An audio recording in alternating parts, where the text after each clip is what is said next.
आपका class 9th में physics में आपका हो गया था Newton first law, second law, Newton third law. अब मैं बताऊंगा कंजर्वेशन ऑफ मोमेंटम। ठीक है, उससे पहले मैं न्यूमेरिकल मैंने जो कराए थे आपको, आपने प्रैक्टिस की है और किसी भी बच्चे ने मुझे न्यूमेरिकल से रिलेटेड कोई भी प्रॉब्लम नहीं भेजी है, तो आप लोग ध्यान दीजिए पढ़ाई पे। अब मैं नेक्स्ट जो आपको टॉपिक पढ़ाऊंगा, law of conservation of momentum. ठीक है, law of conservation of momentum start करते हैं। एग्जांपल से समझाते हैं। सपोज दैट यहाँ पे दो बॉल हैं, एक बॉल मान ली हमने ए, एक बॉल मान ली बी। तो पहले ये धीमे धीमे मूव कर रही होती है। जब धीरे धीरे मूव कर रही होती है तो इसका इनिशियल जो वेलोसिटी होती है u1 होती है और इसका मास क्या होता है m1। इसकी इनिशियल वेलोसिटी क्या होती है u2, इसका मास क्या होता है m2। आफ्टर सम टाइम बाद ये आके टकरा जाती है, ये इधर आ रही है, ये इधर आ रही है। जब दोनों आके टकरा जाती हैं तो इसका मास तो वही रहेगा। दो कोई बॉडी अगर आपस में टकराएगी तो उसके मास में कोई चेंजमेंट नहीं होगा, लेकिन वेलोसिटी में चेंजमेंट हो जाएगा। जो टकरा गई, कोलाइज हो गई, तो कोलाइजन हुआ दो बॉल के बीच में, तो इसकी वेलोसिटी हो गई v1, इसकी क्या हो गई v2। ये फाइनल वेलोसिटी हो गई। टकराने से पहले वेलोसिटी u1 थी, इसकी u2 थी। जब आके टकरा गई, आप सिंपल सा एग्जांपल ले सकते, घर पे दो बॉल लीजिए, दो बॉल को लगा दीजिए, आपस में जैसे कोलाइज करेंगी तो उनकी वेलोसिटी क्या हो जाएगी, डिफरेंट हो जाएगी। ठीक है, मास वही रहेगा। ठीक है, तो पहले जब ये टकराई नहीं थी, कोलाइजन नहीं हुआ था बॉल्स का, तब इनका मोमेंटम क्या था, p1 इक्वल टू क्या आएगा m1 u1, और इसका मोमेंटम क्या आएगा p1 dash equal to m2 u2। ये डैश के माना p1 डिफरेंट है। ठीक है, अब इनका मोमेंटम क्या है p2 equal to m1 v1, और इसका मोमेंटम क्या है p2 dash equal to m2 v2। ठीक है, बड़ा ध्यान सुनिए बेटा। दोनों बॉल आपस में टकराई, टकराने के बाद इस बॉल ने इस पे फोर्स लगाया, इस बॉल ने इस पे फोर्स लगाया, यानी यहाँ पे फोर्स कौन सा लगेगा, Newton third law, every action there is an equivalent opposite action. ये न्यूटन थर्ड लॉ लग गया, F A B equal to minus का एफ बी ए, यानी ए ने बी पे फोर्स लगाया और बी ने ए पे फोर्स लगाया, दोनों फोर्स क्या है, इक्वल एंड अपोजिट। ठीक है बेटा, ध्यान सुनिएगा। एफ ए बी यानी फोर्स इक्वल टू क्या होता है, change in momentum upon time, change in momentum upon time, तो डेल्टा पी अपॉन टी। इसमें भी इसका मोमेंटम क्या होगा, माइनस का delta P dash upon T.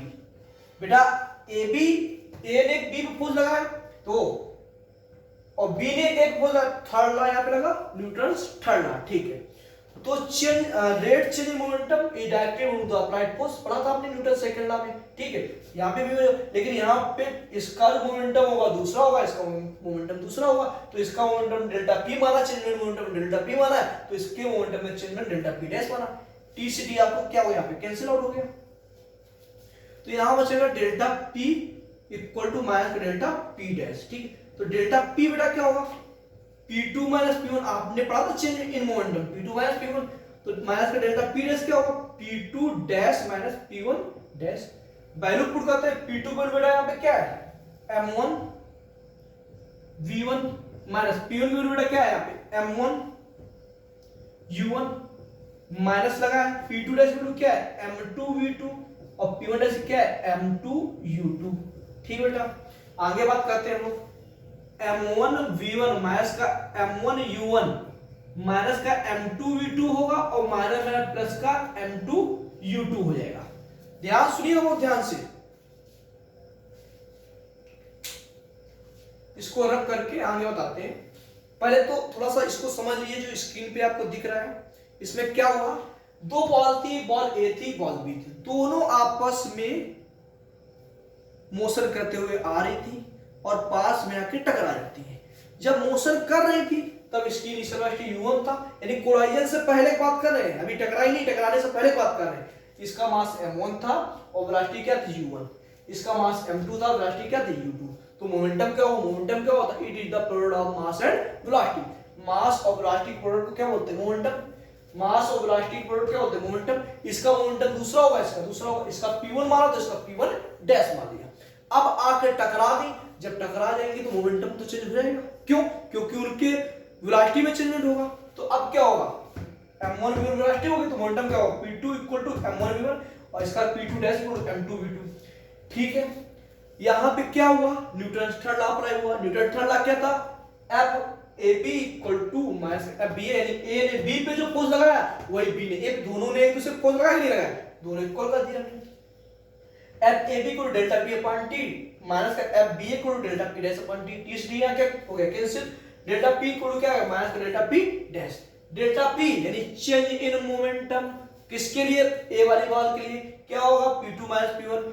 Delta P dash change in momentum किसके लिए, सेकंड वाले बॉल के लिए, माइनस आगे लगा था माइनस लगा, P dash minus P2 dash minus P1 dash. अब माइनस सिंबल की जो बात आती है, जो लगा हुआ है, क्योंकि डायरेक्शन अपोजिट है, ये इस डायरेक्शन में जा रही है और ये इस डायरेक्शन में जा रही है। जब किसी का एक यहां पे आप माइनस लगा सकते हो, हमने इधर लगाया आप इधर लगा सकते हो, रिजल्टेंट आपकी वैल्यू जो आएगी बाद में वही आएगी। अब आगे बात करते हैं हम लोग, जब आगे बात करेंगे हम लोग,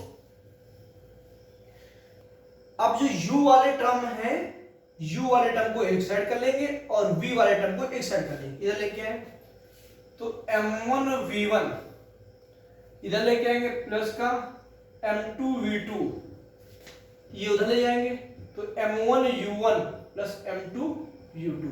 बहुत बड़ा ध्यान सुनिएगा, यहां पे क्या हुआ है, m1 u1 और m2 u2 दोनों बार का टकराने से पहले का मोमेंटम का सम है, और m1 u1 और m2 u2 टकराने के बाद का मोमेंटम सम क्या है, इक्वल। तो यहां से क्या क्लियर हुआ कि the sum of momentum of both ball in initial position is equal to the final position. ठीक है, यानी क्या हुआ, टकराने से पहले का मोमेंटम का सम और टकराने के बाद का मोमेंटम का सम क्या है, इक्वल। दो बॉल के कोलाइजन से पहले का मोमेंटम का सम और दो बॉल के कोलाइजन के बाद का मोमेंटम सम क्या है, इक्वल। अगर हम इसको इधर ले आते हैं, अगर हम बात कहें तो यहां मोमेंटम की बात अगर करें तो टक्कर के बाद का मोमेंटम जो आया और टक्कर के पहले का मोमेंटम का, दोनों को अगर मैग्नीट्यूड निकालेंगे तो रिजल्टेंट आपका मोमेंटम क्या आएगा, जीरो। यानी मोमेंटम जो टक्कर के पहले का मोमेंटम सम था, जो टक्कर के बाद का मोमेंटम सम, दोनों क्या है, इक्वल। यही आपको क्या होता है, कंजर्वेशन ऑफ मोमेंटम। आगे बात करते हैं, ने कंजर्वेशन ऑफ मोमेंटम पढ़ लिया, वहां से यही रिजल्ट निकल के आया, जो टोटल मोमेंटम होता है वो कंजर्व रहता है, यानी ना ही इसको डिस्ट्रॉय कर सकते हैं और ना ही इसको क्रिएट कर सकते, बट वो क्या होता है आपका, चल रहता है। जैसे पहले जो मोमेंटम था बाद में कुछ ज्यादा हो गया, लेकिन दोनों को जो ऐड किया, दोनों इनिशियल पोजीशन में मोमेंटम दबा उसका और बाद का मोमेंटम क्या हो गया, इक्वल। अब यही चीज अप्लाई करेंगे किस पे, गन के लिए। गन में ध्यान दीजिएगा, जैसे ये आपकी कोई गन है, ये आपकी क्या है, गन।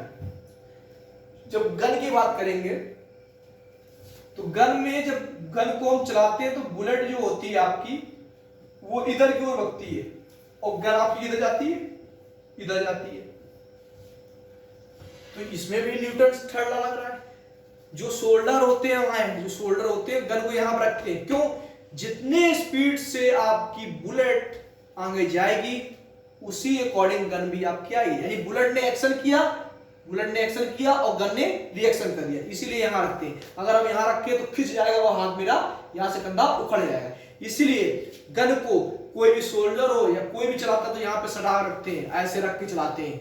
रीजन यही है कि आगे जब बुलेट जाएगी तो बुलेट एक्शन करेगी तो पीछे गन क्या कर देगी, अपोजिट रिएक्शन। अगर हम ऐसे रखे होंगे तो पूरा तमाम से मारेगा, मेरा यहाँ से कंधा उखड़ जाएगा। ठीक है, तो वही चीज यहाँ बात कर रहे हैं। ये बुलेट इधर गई, मान लिया बुलेट का मास स्मॉल m था, बुलेट का मास स्मॉल m था और इनिशियल वेलोसिटी इसकी u थी।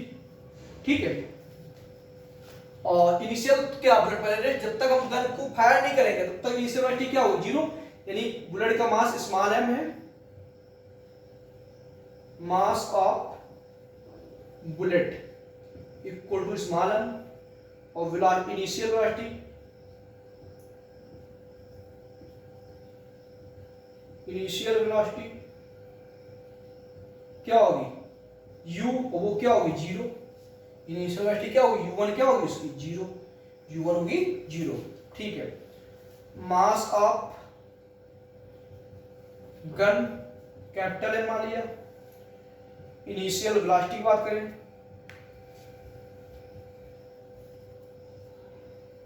इसकी भी क्या होगी, u2 क्या होगी 0। ठीक है, तो यहाँ पे कंजर्वेशन होगा, वही सेम रूल लगेगा, m1 u1 plus m2 u2 equal to m1 v1 plus m2 v2। ठीक बेटा, मुझे पता है जब तक गन को हम चलाएंगे नहीं तो गन की इनिशियल वेलोसिटी और बुलेट की इनिशियल वेलोसिटी क्या होगी 0। तो m1 into 0 m2 into 0। Bullet का इनिशियल मास, सॉरी बुलेट का जो मास है वो है स्मॉल m और फाइनल वेलोसिटी क्या मान ली स्मॉल v, और गन का जो मास है कैपिटल M और फाइनल वेलोसिटी क्या मान ली कैपिटल v। इधर तो हो गया 0 mv प्लस कैपिटल M और कैपिटल V, इसको इधर ले आते हैं तो माइनस का capital M capital V equal to mv। ये आपका फॉर्मूला हो गया बुलेट के लिए। मोमेंटम ऑफ गन इक्वल होगा मोमेंटम ऑफ बुलेट। जितने मोमेंट से बुलेट आगे जाएगी उतना मोमेंट किसका होगा, गन का होगा। अगर यहाँ से वेलोसिटी निकालनी होगी v इक्वल टू माइनस का capital V equal to minus का small m small v upon capital M। ये आपका फॉर्मूला हो गया किसके लिए, बुलेट के लिए। नेक्स्ट आगे बात करते हैं। अब हम गन से रिलेटेड एक न्यूमेरिकल कराते हैं।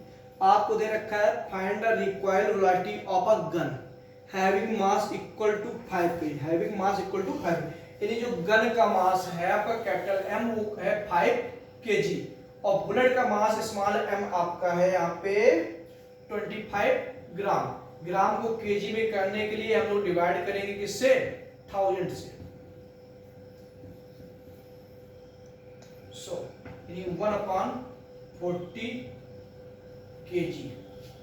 ठीक है, इसके बाद आगे बोला गया है if a bullet of 25 gram acquire the velocity of 500 metre after firing. Firing के बाद जो बुलेट होती है उसकी इनिशियल वेलोसिटी होती है 500 मीटर पर, सॉरी फाइनल वेलोसिटी क्या होती है 500 मीटर पर, इनिशियल तो 0 होती है। तो बोला गया find the required velocity of a gun, gun की वेलोसिटी में फाइंड करना है। सिंपल सा वही फॉर्मूला लगाएंगे, capital M capital V minus का equal to small m small v। Capital M दे रखा है आपको 5 kg,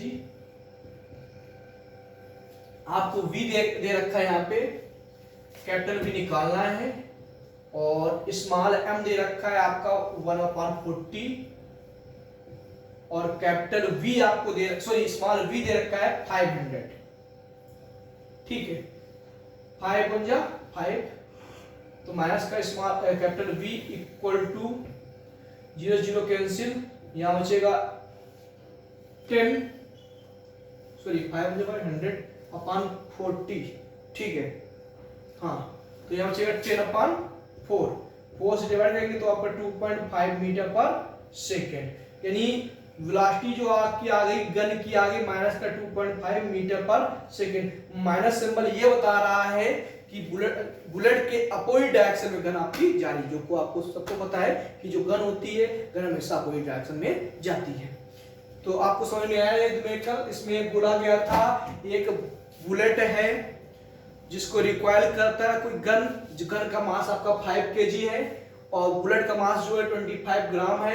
25 ग्राम को केजी में कन्वर्ट करने के लिए हमने 1000 से डिवाइड कर लिया तो 1/40 kg हो गया, क्योंकि यूनिट हमेशा हम क्या रखते हैं, सेम रखते हैं सबकी। ठीक है, एसआई यूनिट में रखा सबको। और जो बुलेट है वो 500 मीटर पर सेकेंड की स्पीड से गई है, तो आपको फाइंड करना है velocity of the gun, gun की वेलोसिटी फाइंड, गन कितने स्पीड से पीछे जाती है। तो मोमेंटम का फॉर्मूला भी बताया था हमने, किसका मैंने अभी बताया था, गन के लिए कौन सा फॉर्मूला यूज करेंगे, यूज कर देंगे मेरा जो वेलोसिटी थी, जितने वेलोसिटी से पीछे की ओर गन जाएगी वो आपका वेलोसिटी आगे 2.5 मीटर पर सेकेंड।